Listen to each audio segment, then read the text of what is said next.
নমস্কার, আপনাদের প্রত্যেককে স্বাগত জানাই। বিজেপির পক্ষ থেকে একটা বড় সিদ্ধান্ত নেওয়া হয়েছে। 18 তারিখ, হ্যাঁ 18 জুলাই, 21শে জুলাই এবং 22শে জুলাই গোটা রাজ্যে জ্বলবে আন্দোলনের আগুন। 21শে জুলাই হচ্ছে শহীদ দিবস, অর্থাৎ তৃণমূল কংগ্রেসের পক্ষ থেকে, রাজ্যের মুখ্যমন্ত্রী মমতা ব্যানার্জির পক্ষ থেকে প্রত্যেকটা বছর ধর্মতলার সেই চৌরাস্তায় পালন করা হয় শহীদ দিবস। এবং সেই শহীদ দিবসের দিন গোটা রাজ্য জুড়ে বিজেপির পক্ষ থেকে চলবে গণ আন্দোলন এবং থানা ঘেরাও কর্মসূচি। ফিরহাদ হাকিমের কুরুচিকর মন্তব্যের প্রতিবাদে গোটা রাজ্য জুড়ে চলবে আন্দোলন। এই কর্মসূচিতে পা মেলাবে রাজ্যের প্রত্যেকটা সাধারণ মানুষ, প্রত্যেকটা বিজেপি কর্মী, প্রত্যেকটা বিজেপির নেতারা, অর্থাৎ নেতা থেকে ভোটার, সাধারণ মানুষ সবাই এই কর্মসূচিতে পা মেলাবে, অর্থাৎ পায়ে পা দেওয়ার জন্য, এক ধাক্কায় এই আন্দোলনটিকে এগিয়ে নিয়ে যাওয়ার জন্য বিজেপির বিরোধী দলনেতা শুভেন্দু অধিকারী ডাক দিয়েছে। 21শে জুলাইয়ের কর্মসূচি। 22শে জুলাই হচ্ছে সিএসসি অফিস ঘেরাও। আমাদের রাজ্যে আপনারা জানেন কি, 22শে জুলাই গোটা রাজ্য জুড়ে সিএসসি অফিস ঘেরাও করা হবে। আন্দোলনের ডাক দিয়েছে বিজেপির পক্ষ থেকে শুভেন্দু অধিকারী। এই আন্দোলনে তিনি নিজে স্বয়ং থাকবে এবং রাজ্যের সাধারণ মানুষ থাকবে, প্রত্যেকটা উপভোক্তা থাকবে, অর্থাৎ যার যার বাড়িতে ইলেকট্রিক রয়েছে।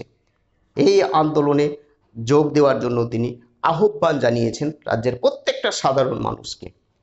ইউনিট প্রতি বিদ্যুতের দাম বৃদ্ধির প্রতিবাদে সিএসসি অফিস ঘেরাও কর্মসূচি 22শে জুলাই। আমি আসছি 18ই জুলাই। 18ই জুলাই শুভেন্দু অধিকারী নিজের গড়ে, অর্থাৎ নিজের বিধানসভা ক্ষেত্রে দ্রব্যমূল্য বৃদ্ধির প্রতিবাদে আন্দোলন করবে। অর্থাৎ আলু, পেঁয়াজ, টমেটো, শাক সবজি বা যে কোনো খাদ্য সামগ্রী, এই যে দ্রব্যমূল্যের বৃদ্ধি, সেই বৃদ্ধির প্রতিবাদে সেই দিন আন্দোলন করবে শুভেন্দু অধিকারী নিজের ক্ষেত্রে, অর্থাৎ নিজের বিধানসভা অঞ্চলে।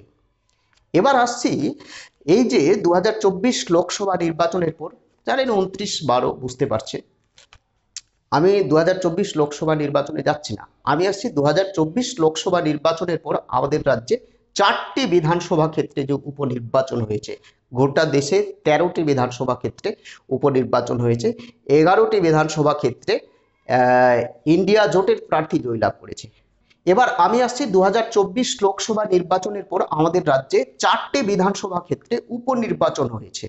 এই উপনির্বাচনে মানিকতলা বিধানসভা অঞ্চলে, অর্থাৎ মানিকতলা বিধানসভা ক্ষেত্রে 8টি ওয়ার্ডে ভোটাররা ভোট দিতে পারেনি। অনেক বুথে সাধারণ মানুষ ভোট দিতে পারেনি। তার জন্য শুভেন্দু অধিকারী একটা পোর্টাল খুলেছে, অর্থাৎ খুলবে। সেই পোর্টালে ভোটাররা সেখানে অভিযোগ জানাতে পারবে যে আমরা ভোট দিতে পারিনি, অথচ তাদের ভোট হয়ে গেছে। কাগজ কলমে দেখাচ্ছে তাদের ভোট হয়ে গেছে, অথচ তারা ভোট দিতে পারেনি, তার পরিবর্তে অন্য কেউ ভোট দিয়েছে। একটা অভিযোগ পোর্টাল খোলা হয়েছে এবং যারা যারা সেখানে অভিযোগ জানাবে তাদেরকে নিয়ে শুভেন্দু অধিকারী, অর্থাৎ রাজ্যের বিরোধী দলনেতা বিজেপির পক্ষ থেকে শুভেন্দু অধিকারী যাচ্ছে রাষ্ট্রপতির কাছে, যাচ্ছে সুপ্রিম কোর্টে, আইনি পদক্ষেপ নেবে। অর্থাৎ তারা ভোট দেয়নি অথচ ভোট হয়ে গেছে, এটা কি ধরনের সিস্টেম?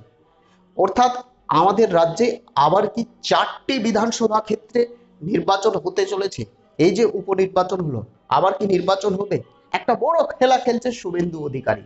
অর্থাৎ 21শে জুলাই গণতন্ত্র হত্যা দিবস, 18ই জুলাই দ্রব্যমূল্য বৃদ্ধির প্রতিবাদে তার গড়ে, অর্থাৎ তার বিধানসভা অঞ্চলে আন্দোলন, এবং 22শে জুলাই গোটা রাজ্য জুড়ে প্রত্যেকটা সিএসসি অফিস ঘেরাও। অর্থাৎ আমাদের রাজ্যে এবার আন্দোলনের আগুন জ্বলে উঠেছে।